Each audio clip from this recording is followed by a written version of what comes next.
Hello, good afternoon all of you. हम यहाँ पे बायोलॉजी के बारे में डिस्कस करने जा रहे हैं। ठीक है, बायोलॉजी क्या होता है? बायो मीन्स होता है लिविंग और लॉजी माने होता है टू स्टडी, यानी study of living things is known as the biology. जो ये बायोलॉजी शब्द है ये हमारा ग्रीक शब्द से बना है। ठीक है, किससे बना है? ये ग्रीक शब्द से बना है। ग्रीक शब्द से कैसे? दो शब्द हैं यहाँ पे, एक तो होता है बायो और एक होता है लोगस। ठीक है, बायो और लोगस, यानी बायो का मतलब होता है यहाँ पे लाइफ यानी कि जीवन, और लोगस का होता है यहाँ पे टू स्टडी यानी क्या? वैज्ञानिक अध्ययन। ठीक है, तो क्या है? Study of living things is known as the biology. अब जो ये बायोलॉजी शब्द है, बायोलॉजी शब्द का सर्वप्रथम प्रयोग यहाँ पे किसने किया था? लेमार्क एवं ट्रेविरेनस ने किया था। ओके, लेमार्क एवं ट्रेविरेनस ने यहाँ पे बायोलॉजी शब्द का प्रथम बार प्रयोग किया था। ठीक है, अगर हम देखते हैं लिविंग ऑर्गेनिज्म, तो लिविंग ऑर्गेनिज्म है उसमें कौन कौन आते हैं? प्लांट्स है, लिविंग ऑर्गेनिज्म के अंदर आते हैं। एनिमल्स होते हैं, वो भी लिविंग में आते हैं। और जो माइक्रोब्स होते हैं वो भी क्या है? यहाँ पे लिविंग ऑर्गेनिज्म के अंदर आते हैं। तो प्लांट्स कौन क्या होते हैं? पेड़ पौधे। एनिमल्स क्या होते हैं? यहाँ पे जीव जंतु। माइक्रोब्स क्या होते हैं? सूक्ष्म जीव। सूक्ष्म जीव वो होते हैं जो हम क्या अपनी सिंपल आँखों से नहीं देख सकते, यानी नंगी आँखों से हम जिनको नहीं देख सकते, जिसको देखने के लिए क्या है? हमको सूक्ष्मदर्शी का प्रयोग करना पड़ता है, यानी माइक्रोस्कोप से ही जिसको हम देख सकते हैं। ओके, जो एरिस्टोटल है यहाँ पे, अरस्तु, जिनको हिंदी में अरस्तु बोलते हैं, एरिस्टोटल, इनको हम बोलते हैं फादर ऑफ बायोलॉजी। ठीक है, तो फादर ऑफ बायोलॉजी कौन है यहाँ पे? एरिस्टोटल। ओके, अब जैसे बायोलॉजी है, बायोलॉजी को क्या है फिर दो कैटेगरी में डिवाइड कर दिया गया है यहाँ पे। एक तो यहाँ पे बॉटनी है और एक यहाँ पे जूलॉजी है। तो बॉटनी क्या होता है? वनस्पति विज्ञान, यानी प्लांट साइंस जिसको हम बोलेंगे। ठीक है, तो जो बॉटनी के फादर हैं वो कौन है यहाँ पे? थियोफ्रेस्टस। हमारे बॉटनी के फादर कौन है? थियोफ्रेस्टस है। उन्होंने क्या है इसके लिए एक बुक लिखी थी, उस बुक का क्या नाम है? Historia plantarum. क्या नाम है इसका? Historia plantarum. सेकंड है जूलॉजी। जूलॉजी क्या है? Study of animals. ठीक है, तो ये क्या हो गया? मतलब इसके फादर कौन है यहाँ पे? एरिस्टोटल ही आएंगे। ठीक है, फादर हमारे यहाँ पे एरिस्टोटल ही आएंगे। तो जैसे यहाँ पे क्या है बॉटनी के लिए बुक थी, ऐसे ही यहाँ पे इन्होंने क्या है जूलॉजी के लिए बुक दी। इसका नाम क्या है? Historia Animalia. क्या नाम है इसका यहाँ पे? Historia Animalia. ओके, अब इसके अलावा एक और थिंग्स है माइक्रोबायोलॉजी।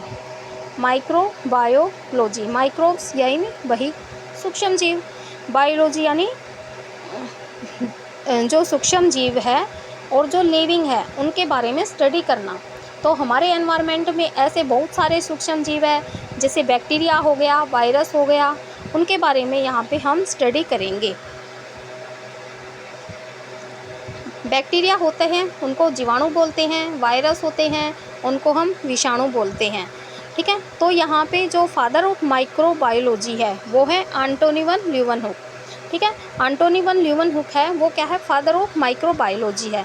और जो फादर ऑफ बैक्टीरियोलॉजी है वो भी हमारे यहाँ पे कौन है? एंटोनी वन ल्यूवेनहुक ही है।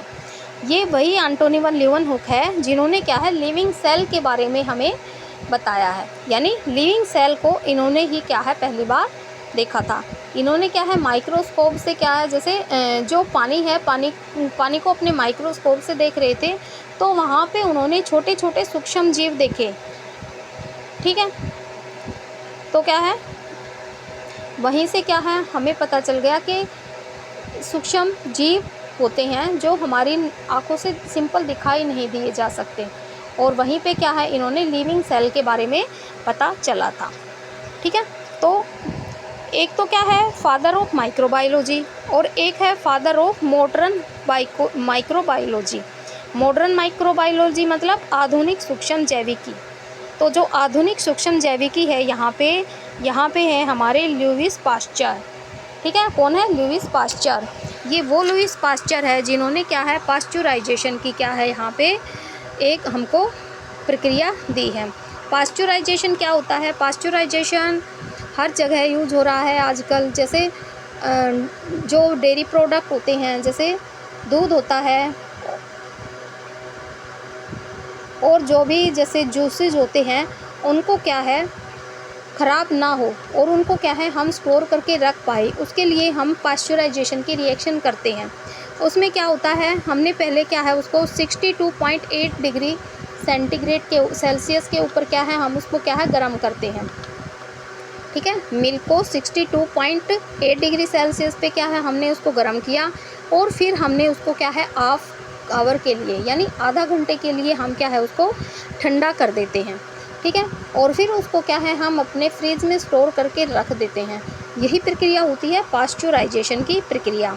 ठीक है, एक क्या है रेबीज़ का टीका। जो रेबीज़ का टीका है वो भी क्या है यहाँ पे जो लुईस पास्चर है, इन्होंने ही क्या है इसकी खोज की है। और एक क्या जो जर्म थ्योरी है यानी रोगाणु सिद्धांत है, ये यहाँ पे लुईस पास्चर ने ही दिया है। तो जो ये जर्म थ्योरी है ये क्या है, जर्म थ्योरी में क्या है, जर्म थ्योरी में ये बताया गया है कि जो सूक्ष्म जीव होते हैं जैसे वायरस हो गए, वायरस यानी विषाणु, बैक्टीरिया यानी जीवाणु, ये भी क्या है हमारे खाने में पीने में, खाने पीने की जो चीज़ें होती हैं उन सभी में क्या है बीमारी पैदा करते हैं। यही क्या है जर्म थ्योरी दी थी। तो कैसी लगी गाइस बायोलॉजी के बारे में इंट्रोडक्शन, प्लीज़ बताना। अच्छी लगे तो लाइक एंड सब्सक्राइब कर देना। Thank you.